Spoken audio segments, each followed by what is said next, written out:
ನಮಸ್ಕಾರ ಸ್ನೇಹಿತರೆ. ಇಂದು ಕನ್ನಡ ಚಿತ್ರರಂಗಕ್ಕೆ ತುಂಬಲಾರದ ನೋವು. ಮೇ 13, 2026ರಂದು ಬೆಂಗಳೂರಿನಲ್ಲಿ ಹೃದಯಾಘಾತದಿಂದ ಅಕಾಲಿಕವಾಗಿ ನಮ್ಮನ್ನು ಅಗಲಿದ್ದಾರೆ ನಮ್ಮ ಪ್ರಿಯ ನಟ ದಿಲೀಪ್ ರಾಜ್.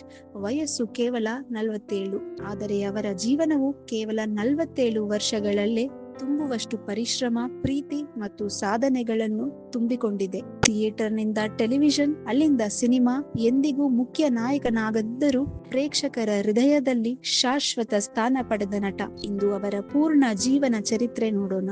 ದಿಲೀಪ್ ರಾಜ್ ಕನ್ನಡ ಚಿತ್ರರಂಗ ಮತ್ತು ಕಿರುತೆರೆಯ ಪ್ರಮುಖ ನಟ, ನಿರ್ದೇಶಕ ಮತ್ತು ನಿರ್ಮಾಪಕರಾಗಿದ್ದರು. ಕನ್ನಡ ಸಿನಿಮಾ ಮತ್ತು ದೂರದರ್ಶನ ಕ್ಷೇತ್ರಕ್ಕೆ ನೀಡಿದ ಕೊಡುಗೆಗಳಿಗೆ ಹೆಸರುವಾಸಿಯಾಗಿದ್ದ ಅವರು ಸುಮಾರು 24 ಚಿತ್ರಗಳಲ್ಲಿ ನಟಿಸಿದ್ರು.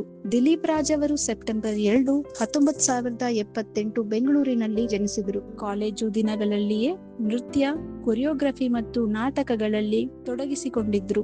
SSMRB ಕಾಲೇಜಿನಲ್ಲಿ ಉನ್ನತ ಶಿಕ್ಷಣ ಪಡೆದು ಅವರು ನಾಟಕ ತಂಡಗಳಾದ ನಟರಂಗ ಮತ್ತು ದೃಷ್ಟಿ ಜೊತೆ ಸಹಕರಿಸಿದ್ರು. ಕಾಲೇಜು ನಾಟಕದಲ್ಲಿ ಪ್ರಧಾನ ಪಾತ್ರ ನಿರ್ವಹಿಸಿ ಪ್ರಶಸ್ತಿ ಗಳಿಸಿದ್ದು ಅವರ ನಟನಾ ಪಯಣಕ್ಕೆ ಬುನಾದಿ ಹಾಕಿತು. ಕಿರುತೆರೆ ನಟೆ ನಂದಿತಾ ಅವರ ಪರಿಚಯದ ಮೂಲಕ ದೂರದರ್ಶನಕ್ಕೆ ಪದಾರ್ಪಣೆ ಮಾಡಿದ ದಿಲೀಪ್ ರಾಜ್ ಕಂಬದ ಮನೆ ಧಾರಾವಾಹಿಯಲ್ಲಿ ಚೊಚ್ಚಲ ಪಾತ್ರ ನಿರ್ವಹಿಸಿದ್ರು. ನಂತರ ಜನನಿ, ಅರ್ಧ ಸತ್ಯ, ರಂಗೋಲಿ, ಕುಂಕುಮ ಭಾಗ್ಯ, ಮಾಂಗಲ್ಯ, ಪ್ರೀತಿಗಾಗಿ, ಮೇಲೆ ಬಿಲ್ಲು, ರಥಸಪ್ತಮಿ ಮುಂತಾದ ಜನಪ್ರಿಯ ಸೀರಿಯಲ್ಗಳಲ್ಲಿ ಅಭಿನಯಿಸಿ ಖ್ಯಾತಿ ಗಳಿಸಿದ್ರು. ಹಿಟ್ಲರ್ ಕಲ್ಯಾಣ ಸೀರಿಯಲ್ನಲ್ಲಿ ಎಜೆ ಪಾತ್ರದ ಮೂಲಕ ಮತ್ತೊಮ್ಮೆ ದೊಡ್ಡ ಜನಪ್ರಿಯತೆ ಪಡೆದರು. 2005ರಲ್ಲಿ ಬಾಯ್ ಫ್ರೆಂಡ್ ಚಿತ್ರದ ಮೂಲಕ ಕನ್ನಡ ಸಿನಿಮಾಗೆ ಚೊಚ್ಚಲ ಪಾತ್ರ ನಿರ್ವಹಿಸಿದ್ರು.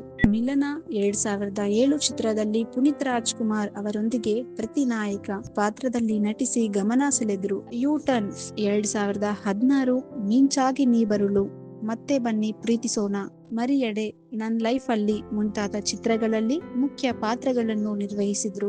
ನಟನೆ ಜೊತೆಗೆ ನಿದರ್ಶನ ಮತ್ತು ನಿರ್ಮಾಣ ಕಾರ್ಯಗಳಲ್ಲೂ ತೊಡಗಿಸಿಕೊಂಡಿದ್ರು. ಕಾಲೇಜಿ ದಿನಗಳಲ್ಲಿಯೂ ಪರಿಚಯವಾದ ಶ್ರೀವಿದ್ಯಾ ಅವರನ್ನು ವಿವಾಹವಾದರು. ಇವರಿಗೆ 2 ಪುತ್ರಿಯರು ಇದ್ದಾರೆ.